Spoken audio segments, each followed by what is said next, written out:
하나님의 말씀은 민수기 36장 1절에서 13절까지의 말씀입니다. 그 중에서 6절 말씀 한 구절을 읽도록 하겠습니다. 슬로보앗의 딸들에게 대한 여호와의 명령이 이러하니라. 이르시되 슬로보앗의 딸들은 마음대로 시집 가려니와 오직 그 조상 지파의 종족에게로만 시집 갈지니. 아멘. 오늘 본문 말씀은 민수기 27장의 한 사건을 그 배경으로 하고 있습니다. 므낫세 지파의 슬로보앗이라고 하는 사람이 딸만 5을 낳고 아들이 없이 죽었습니다. 그런데 당시에는 오직 아들만이 죽은 아버지의 기업과 이름을 상속할 수가 있었습니다. 그렇다 보니까 슬로보앗에 남겨진 5 딸들은 아들이 없어 죽은 경우 딸도 아버지의 기업을 상속받게 해줄 것을 모세에게 요청한 것입니다.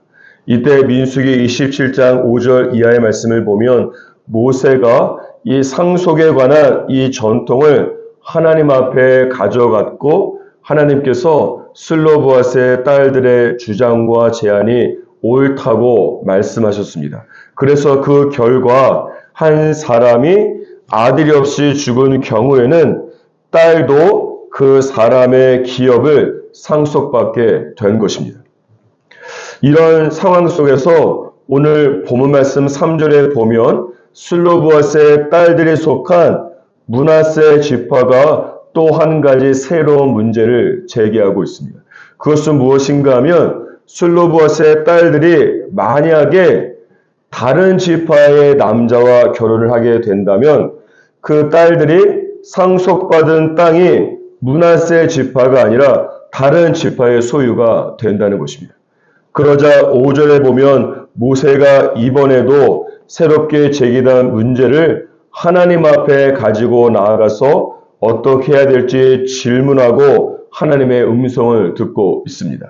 그렇기 때문에 6절 말씀해 보시면 모세가 슬로보앗의 딸들에게 바로 이것이 여호와의 명령이다라고 새로운 문제에 대한 하나님의 답변을 말씀하고 있는 것입니다.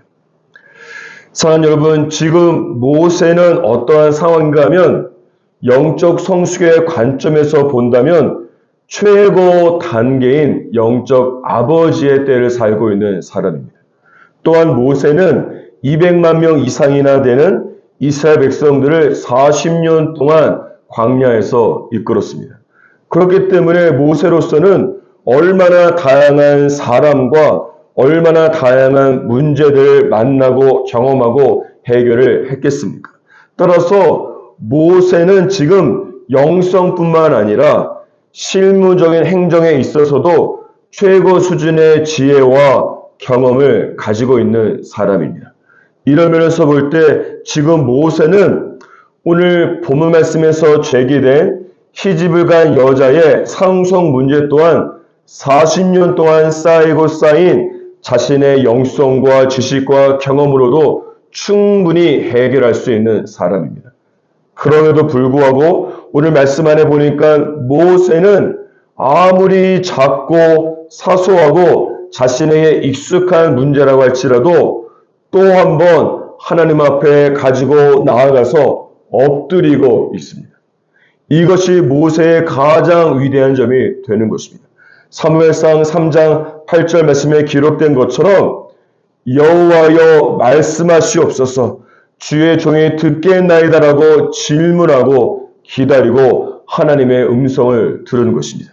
따라서 영적 성숙의 최고 수준은 무엇인가 하면 하나님의 음성을 잘 듣고 하나님의 초자연적 능력을 행하는 것이라기보다도 영적 수준의 최고 정점은 무엇인가 하면 아무리 작은 문제라도 얼마나 하나님 앞에 엎드려서 주의 것을 구하는가에 달려있는 것입니다. 또한 영적인 측면에서 최고 수준의 지혜는 무엇인가 하면 내가 얼마나 많은 지식과 얼마나 많은 경험을 가지고 있는가가 아니라 최고 수준의 지혜는 무엇인가 하면 얼마나 내 많은 경험을 내려놓고서 하나님과 함께 새로운 경험을 할 준비가 되어 있는가 하는 것이. 왜냐하면 이사야 55장 7절 말씀에 기록된 것처럼 하나님의 생각은 내 생각과 다를 수 있고 하나님의 길은 나의 길과 다를 수 있기 때문입니다. 이런 영적 성숙과 지혜를 갖고 있었던 사람이 바로 하나님의 사람 모세였다라고 하는 것입니다.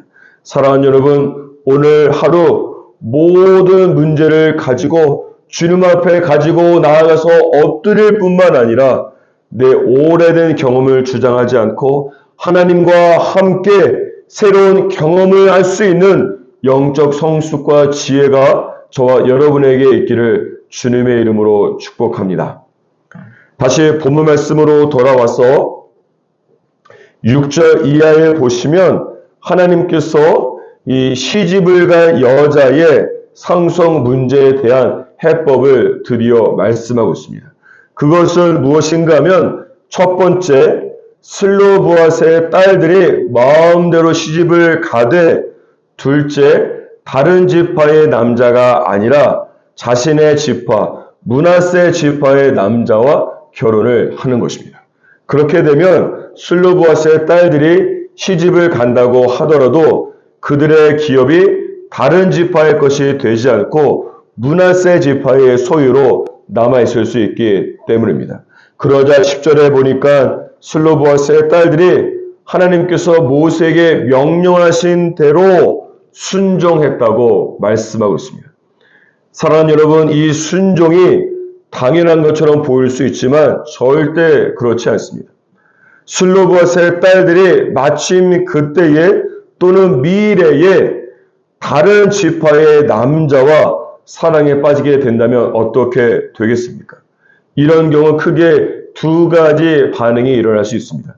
첫 번째는 슬로보아스의 딸들이 아버지의 기업을 포기해버리고 다른 지파의 남자와의 사랑과 결혼을 선택하는 것입니다. 이렇게 어떻게 보면 TV 드라마에 나오는 여자 주인공 같은 굉장히 로맨틱한 선택입니다.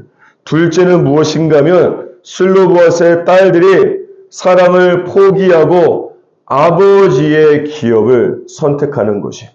슬로보아스의 딸들이 사실상 기업으로 받게 되는 땅은 단순한 땅이 아닙니다.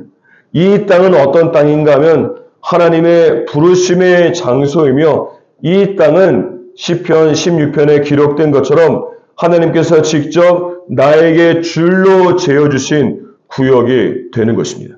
이 땅은 특별히 하나님께서 나에게 주시는 가나안 땅으로서 하나님의 축복과 하나님의 약속이 있는 땅이 되는 것입니다. 그렇기 때문에 이 땅은 하나님과 동행을 하면서 땅을 갈아엎고 돌을 제거하고 기경해서 씨앗을 뿌리고 열매를 맺어야 할 하나님께서 나에게 맡기신 사명이기도 한 것입니다. 이런 면에서 슬로보아스의 딸들은 사랑하는 사람이 다른 지파에 있을지라도 하나님의 말씀대로 살기를 결정한 것입니다. 다른 지파의 사람과 결혼하는 사랑을 선택하기보다는 하나님의 부르심을 따라서 살기로 결정한 것입니다. 한 사람의 인생에 있어서 결혼만큼 중요한 것이 없는 것이 사실입니다.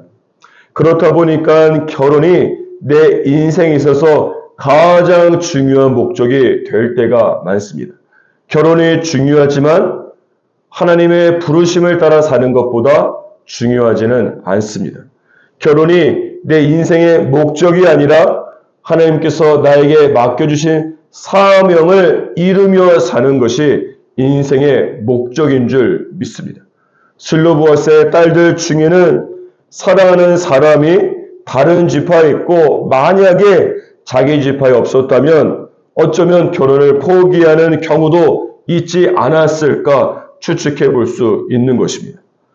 하나님의 말씀에 불순종하고 부르심의 자리를 떠나서 사는 것보다 하나님께서 줄로 재어주신 구역 안에서 홀로 살 것을 결정하는 것입니다. 따라서 결혼을 앞두고 있는 기독 청년들이 있다면, 혹은 기독 청년들을 자식으로 둔 부모들이 있다면, 결혼 때문에 하나님께서 부르심의 자리와 사명을 포기해서는 절대 안 되는 것입니다. 또한 결혼이 너무 중요한 나머지 불신자와 결혼을 해서 하나님의 말씀에 불순종하고 주님께서 나에게 줄로 되신 구역을 떠나서는 절대로 안 되는 것입니다. 사랑하는 여러분, 오늘 본문 말씀 11절에 보시면 슬로보아스의 딸들이 모두 다 다른 지파가 아니라 므낫세 지파의 남자들과 결혼했다고 말씀하고 있습니다.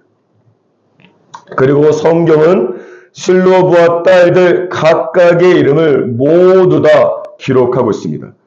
말라, 디르사, 호글라, 밀가, 그리고 노아입니다. 슬로보아스의 딸들은 사랑을 선택해서 사랑하는 사람의 마음에 이름이 남기보다 하나님의 말씀대로 살기로 선택해서 하나님의 마음에 영원토록 새겨지고 기록되기를 원한 것입니다. 이제는 저와 여러분의 차례입니다. 저희 또한 결혼처럼 인생의 중요한 일 때문에 가장 중요한 주님의 부르심과 말씀을 타협하고 포기하며 살지 않기를 주님의 이름으로 축복합니다. 결혼과 같이 인생의 중요한 일을 포기하는 일이 있다고 할지라도 하나님께서 줄로 지으신 구역 안에서 말씀의 씨앗을 뿌리며 기도의 씨앗을 뿌리며 열매를 맺고 살기를 선택해야 되는 것입니다. 그때에 하나님의 나라에 저와 여러분의 이름이 슬로보아 딸들과 같이 영원히 새겨지게 되기를 주님의 이름으로 축복합니다.